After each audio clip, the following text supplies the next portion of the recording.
Capítulo 62 Fábulas e Fantasias. Grande parte das cartas de Paulo foi escrita para igrejas jovens, bombardeadas por doutrinas heréticas e confusas, ensinadas por mestres que se opunham às revelações de Paulo sobre a redenção. Deus e demônios não podem coexistir. Os crentes não podem ser as duas coisas, possuídos por Cristo e possuídos pelos demônios.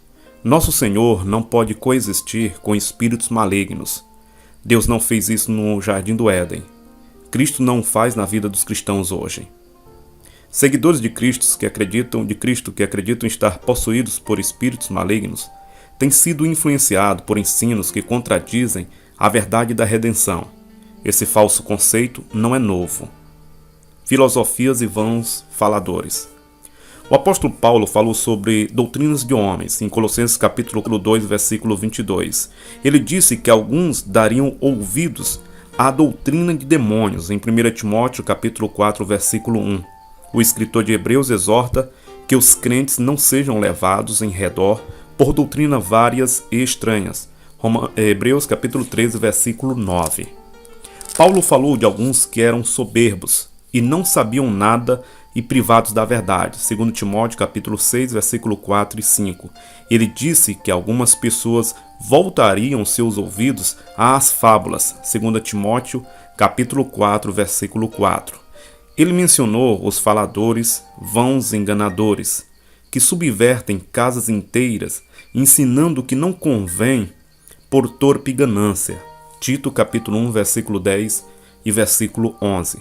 Pedro alertou contra falsos profetas e falsos doutores que, por avareza, farão comércio das pessoas. 2 Pedro capítulo 2, versículo 1 ao versículo 3. Por que o engano se propaga? Desde o início da igreja, doutrinas estranhas e incômodas circulavam entre os cristãos. Em nossa geração, elas proliferam devido às facilidades de comunicação, rádio e televisão, internet, que dão aos disseminadores dessas teorias heréticas a oportunidade de atingir milhões de ouvintes. Nessa sessão de A Mensagem que Opera, estamos explanando sobre a provisão redentora de vitória espiritual. Redentora porque é revelada pelo nome Redentor de Deus, Jeová Nissi, e porque foi comprada e paga por Jesus Cristo, o qual nos comprou para Deus por seu sangue. Apocalipse capítulo 5, versículo 9. Capítulo 63. 3 questões a respeito de batalha espiritual. Existem 3 questões essenciais sobre batalha espiritual como tem sido rotulada, que precisam ser entendidos. Essas questões, discutidas nos próximos capítulos, darão aos crentes uma perspectiva melhor da oração e intercessão como Paulo ensinou. Um inimigo conquistado ou uma ameaça. Uma batalha resulta numa derrota ou numa vitória. Deus nunca planejou que os seus filhos experimentassem derrota. Paulo disse, graças a Deus que nos dá a vitória, 1 Coríntios 15, 57. Graças a Deus que sempre nos faz triunfar em Cristo, 2 Coríntios capítulo 2, versículo 14. E ele perguntou, se Deus é por nós, quem será contra nós? Romanos 8, 31. Nosso inimigo já foi conquistado. Os crentes nunca devem esquecer esse fato redentor. Muitos cristãos ficam tão fascinados, imaginando que eles é que vão derrotar e conquistar os principados, potestades, dominadores das trevas e força espiritual do mal nos lugares celestiais, que preferem ignorar o fato de que Cristo já venceu essa guerra. A verdadeira batalha espiritual.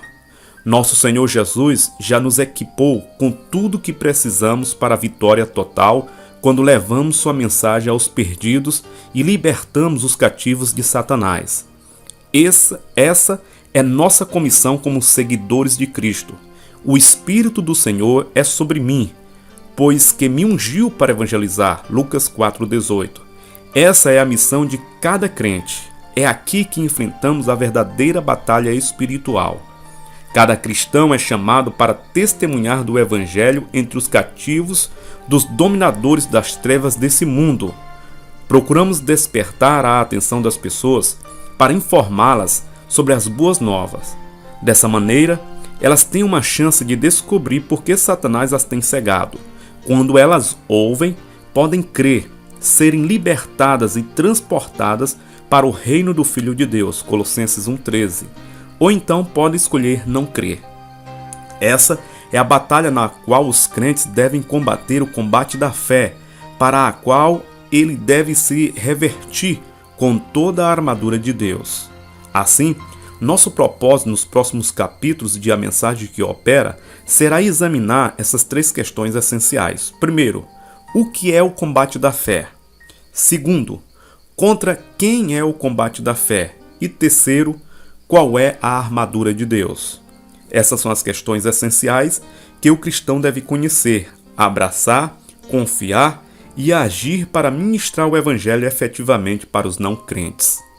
Cristãos que têm aceitado as ideias pagãs de espíritos malignos se apossando da vida de crentes, de suas casas, locais de trabalhos ou locais de reuniões, são pessoas que não distinguiram fatos de ficção no que concerne a essas três questões, as quais vamos esclarecer nos próximos capítulos.